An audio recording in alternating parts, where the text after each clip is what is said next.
sous-régional, créé sous l'égide du Centre de la CEDEAO pour le développement du genre.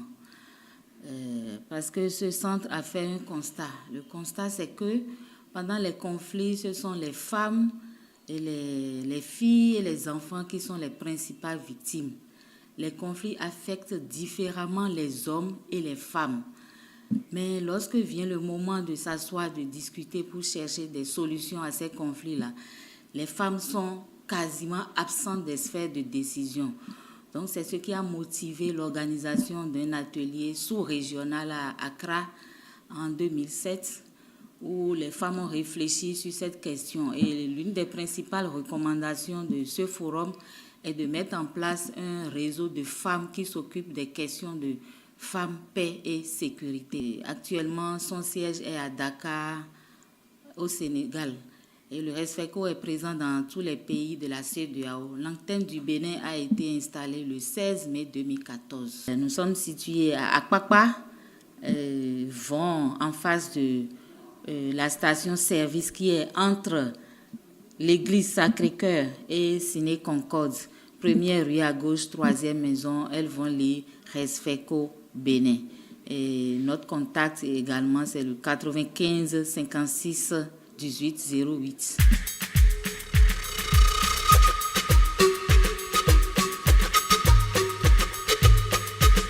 Déjà en 2016, nous avons commencé à avoir les soutiens de certains partenaires tels que le PNUD, la coopération suisse, Osfam Québec, CARE, Bénin, Togo, la CEDEAO, etc. En 2016, nous avons renforcer les capacités des membres des organisations de la société civile sur les résolutions 1325, 2242, 2250 du Conseil de sécurité des Nations Unies. Dans la même année, nous avons organisé un atelier de formation des femmes conseillères communales sur la résolution des conflits, notamment les techniques de médiation. Vous savez que les conseillères communales sont à la base. Et lorsque les citoyens ont des problèmes, ils se dirigent vers ces femmes-là pour poser ces problèmes-là. Donc, on leur a donné quelques rudiments des techniques de médiation. Ensuite, en 2017, nous avons, avec la coopération suisse, formé les journalistes, notamment les femmes journalistes, des membres de la CFU, la cellule des femmes de l'Union des professionnels des médias. Nous avons organisé 3 ateliers à leur endroit. Le premier à Cotonou, le deuxième à Boïcon et le troisième à Parakou. Et ces 3 ateliers ont réuni 71 femmes journalistes. C'était sur les résolutions 1325, 2242 et 2250 du Conseil de sécurité des Nations Unies.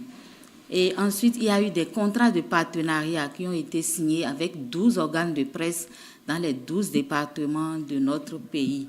Donc, ce qui a permis de vulgariser ces résolutions, non seulement en français, mais en langue locale. Si vous allez, par exemple, à Djougou, la résolution a été vulgarisée dans la langue du milieu, en dehors du français. Donc, c'est comme ça que nous avons procédé dans chacun des départements, au niveau de chaque organe de presse qui a bénéficié de cet appui-là. Toujours en 2017, nous avons, avec le PNUD, formé les femmes syndicalistes sur ces mêmes résolutions. Parce que c'est des femmes qui discutent avec le gouvernement. Elles sont des syndicalistes, donc elles participent aux séances de négociation. Donc, il faut leur apprendre comment négocier. C'est pour ça que en 2017, elles ont pu bénéficier également de ce renforcement de capacité. Cette année, avec le groupe de travail Femmes, Jeunes, Paix et Sécurité, nous avons également renforcé les capacités des femmes militaires. Et ça, c'est également avec le PNUD, des femmes militaires sur ces 3 résolutions également, puisque c'est des femmes qui participent aux opérations de maintien de la paix. Mais elles ne connaissent pas ces résolutions-là, alors que la résolution 13, 25, 22, 42 s'adresse directement à ces femmes militaires, mais qui n'ont pour la plupart jamais entendu de ces résolutions.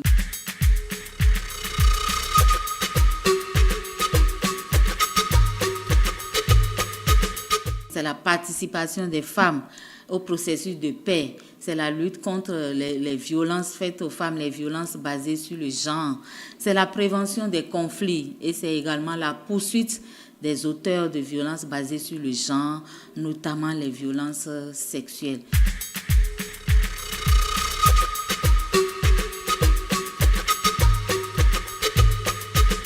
Vous savez, vous connaissez vous-même tout ce qui se passe dans les foyers, surtout c'est les problèmes de couple. C'est surtout les problèmes de couple. Aujourd'hui, il se passe quelque chose. Moi, avec mes parents et ce que j'avais vu dans le temps, les hommes s'occupaient très bien de leur famille, de leurs enfants, de leurs épouses. Mais aujourd'hui, beaucoup d'hommes ont démissionné. Et la charge pèse sur les femmes qui n'ont pas de revenus consistants. Donc, il y a ces problèmes-là qui viennent. Mon mari ne donne pas la pension alimentaire, il ne participe pas aux charges du ménage, il n'a pas aidé à scolariser les enfants. C'est de ces problèmes-là, surtout que c'est les cas les plus nombreux. Il y a les cas de violence sur les femmes, les violences morales, les violences physiques. Quand c'est mineur, on essaye de gérer à l'amiable. Mais quand ça atteint un certain niveau, on est obligé de saisir la justice. Par exemple, quand il y a un bras cassé, une jambe cassée, des yeux crevés, c'est des choses qu'on voit dans les foyers. On est obligé dans ces cas-là de saisir la justice. Mais toujours est-il que vous-même, vous savez, les femmes, au début, elles sont prêtes pour aller jusqu'au bout. Mais après, on les comprend, elles sont en train de sauvegarder leur foyer. On les comprend très bien.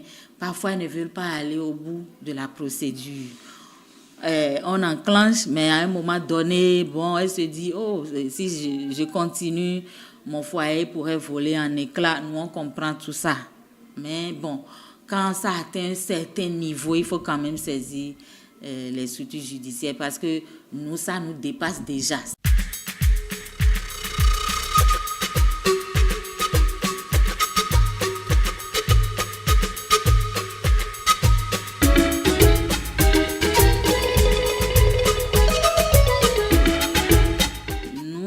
Travaillons pour la lutte contre les violences sexuelles. J'avais parlé tantôt des résolutions. Les deux résolutions 13, 25, 22, 42 ont pris largement en compte les violences sexuelles.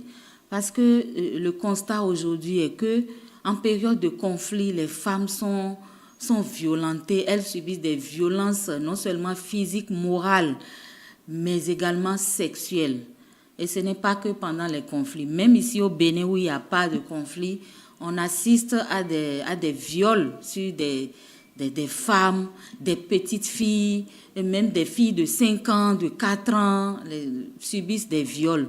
Donc nous intervenons également dans ce domaine où nous orientons ce que nous recevons ici vers les structures judiciaires. Mais nous faisons également de la médiation. Nous invitons les deux parties. Mais en matière de violence sexuelle, il n'y a pas de négociation, en fait. Si je parle de médiation, c'est par rapport aux violences morales, les problèmes de pension alimentaire, les problèmes de succession, etc. Mais lorsqu'on parle de violence sexuelle, il n'y a pas de pardon à ce niveau-là. Il faut nécessairement saisir les structures judiciaires pour que justice soit rendue. Voilà, parce que c'est une violence qui laisse des séquelles à vie sur les femmes. Donc, ce n'est pas du tout à pardonner. Quand on parle de violence sexuelle, de viol, les structures judiciaires doivent être saisies. Les lois béninoises doivent être appliquées dans ce cas. Mais nous faisons également des sensibilisations sur ces lois-là pour que les populations sachent les lois qui sont en vigueur au Bénin.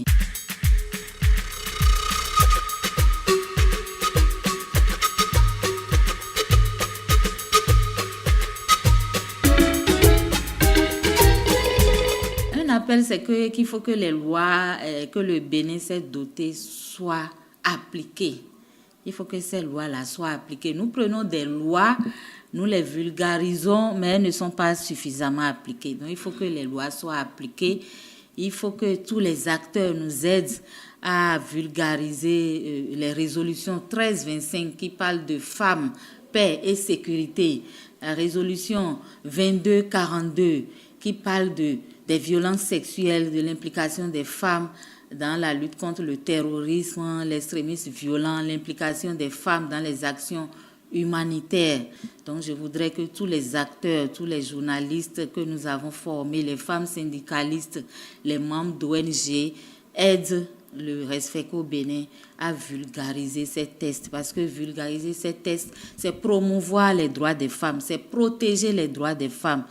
Et quand on parle de violence, une femme violentée ne peut pas contribuer efficacement au développement de son pays. Donc, nous invitons tout un chacun à promouvoir la paix au Bénin, à prévenir la paix où que nous soyons à la base, au niveau local, dans les villages, dans les quartiers, dans les arrondissements, les communes, au niveau national.